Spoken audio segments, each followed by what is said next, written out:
Bum bum bum bum bum bum bum bum bum bum bum bum bum bum. Hello, everybody. Welcome back to the One Kwacha podcast. Yes, so like I mentioned on the last episode, this is the beginning of the series called the When Are You Getting Married series. But yes, this was just inspired, like I said, by all of the aunties or relatives or even parents who ask you once you get to a certain age when you are getting married. Or no joke, my dad asked me this 2 days ago, when are we receiving the plates, aka when do negotiations begin, just like I had said in the last episode. So my goal for this series is to interview different people. So ideally, it would be like a single guy or a single girl, an engaged girl, just to get the different perspectives that people have around marriage and when they think the right time to be married is. I even hope to sit down with a divorced person just so we could like look at this from the different angles, in society and all of that. So yeah, I just wanted to share what my perspectives were. So this is also another introduction leading up to it. So yeah, you guys would know where I'm coming from, and you guys could also share with me what your thoughts are on marriage, and we can go through this journey together and hopefully learn and hear from other people and what they think of the process. So I'll start with me. You know how some people like maybe plan their weddings ever since they're little girls or whatever?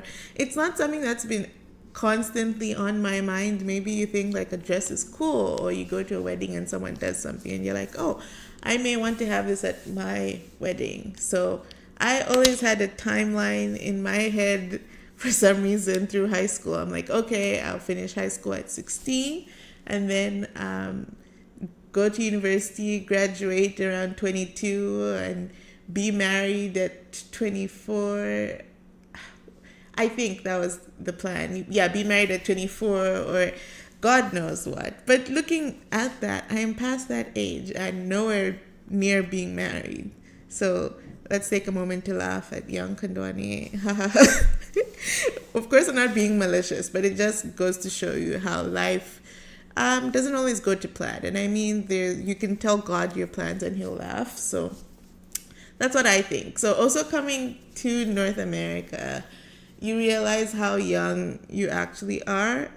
Maybe it's everyone, but 24 is actually quite young to be getting married, in my opinion. I mean, people do meet their high school sweethearts and get married young. It's not for everyone. For me, I feel that we're still human beings. We're still our lives are still being shaped. You're still figuring out yourself as a person.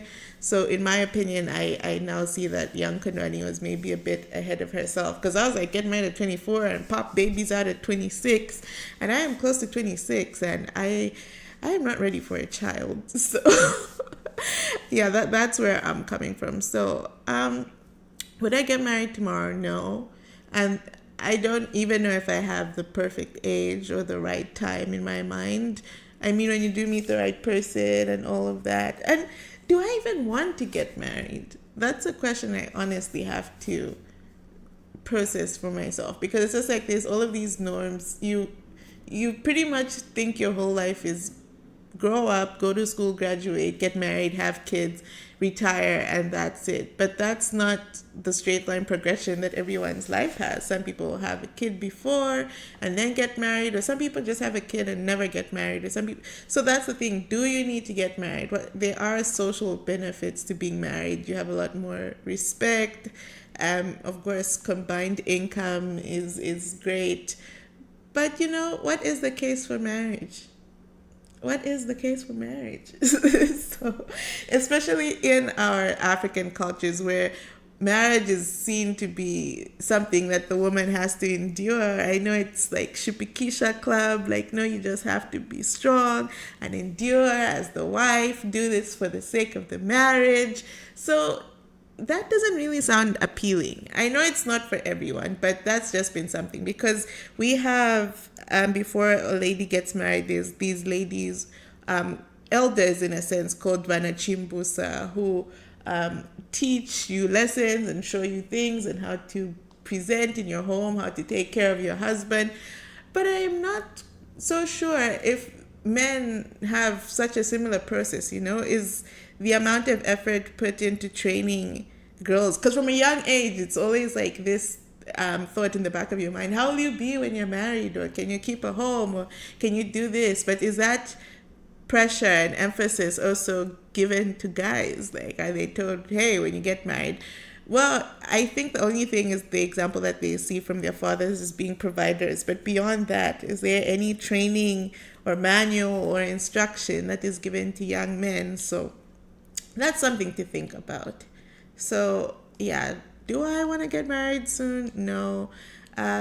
Would I like to get married? I would like to get married to a person I love. I mean, it's a commitment to be with another person who is a whole other person who thinks differently from you, who does not think like you, because at the end of the day, you are two individuals. So imagine being with a person or committing to be with a person for the rest of your life. That is something that should take a lot of thought. And so even when you do get married, it should be for all the right reasons and not really just for the social benefits and all of that. Those are nice to have, but make sure you do it for the right reasons. So yes, if this person is going to change, what are they going to be like through the ups and downs, the good times, the bad times, for rich or for poor, in sickness and in health? So it is a partnership, and you have to be committed and active in that partnership. It can't really just be Shipikisha Club just for one person alone can't drive it. So I don't know. We're in the day and age of situationships and polyamorous relationships and all sorts of flexible arrangements. So marriage is slowly becoming this outdated idea. But I don't know. I don't know, guys. What works for you? I'm not saying I'm all for poly relationships. I would prefer a monogamous relationship just because it's too much work doing all of that other stuff, to be honest. So I don't know. It's really interesting, this day and age that we're in. So I hope this journey will be exciting for everyone. And please let me know what your thoughts are. For those of you who are married, how's it going? Give us on the other side some of your advice, because life is always great. You envy what you don't have just because you don't know the full picture. So I have a couple of friends who are like, my friends are married, my friends have babies, but honestly, I have no envy. I'm not ready to change diapers. I'm not ready to think of a little human being before I make every single decision, because truly you need to start being selfless, and I'm honestly not ready, guys. Changing diapers, a crying baby. Mothers, you are awesome. Mothers, you are awesome. God bless you. You are raising today's kids. And some kids are just so rude these days. So, okay, like I said, I'm not trying to discourage anyone. That's just my perspective. So that's that. And kids are expensive. When you think of daycare, oh my goodness. So, this would be a very fun discussion. I hope to not ramble. This would be more structured, I promise, but that's where I'm coming from. So let me know, do you guys think marriage is outdated? Do you think it's a great institution? I mean, most of us grew up in two-parent, well, let me not make that assumption, but the general norm or ideal in life is this two-parent household. So mother, father, married, and then there's children. So you're either an only child or you have siblings. And that's the model everyone kind of grew up seeing and aspires to. But there are a lot more people now just living long-term boyfriend and girlfriend. We have Oprah and Stedman. So you never know. And also, prenups. What are thoughts on prenups? I'm not sure how common they are in the African context, but let's say you are the rich person. Are you making your partner sign a prenup? Of course, if the other person's richer, it's in your best interest that there's no prenup signed. But you see, there's all of these different things to consider about assets, and really just the joining of two people becoming this one unit.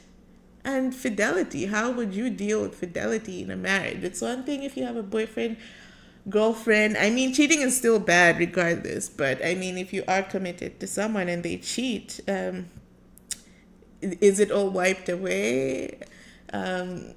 Is like all of the good stuff wiped away? Or would you forgive someone? Yeah, so really lots of respect for the institution of marriage, and for the people who have been married for a long time and are committed to making it work. Kudos to you. For the newly married people, we wish you all the best in your journey.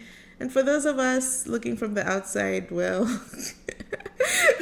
let's just keep doing us and becoming better versions of ourselves till you eventually meet your partner and have your slice of happiness, whatever it looks like. But yeah, that's it from me. Yes, and I definitely look forward to next week's episode with our guests. So thank you so much. And this was just me, Kanwani, here. I hope you're all doing well in life, in school, in health. Warmer weather is around the corner. So yes, peace and love. Have a great weekend. Or whenever you're listening to this, have a great next day. Okay, bye. Bum bum bum bum bum bum.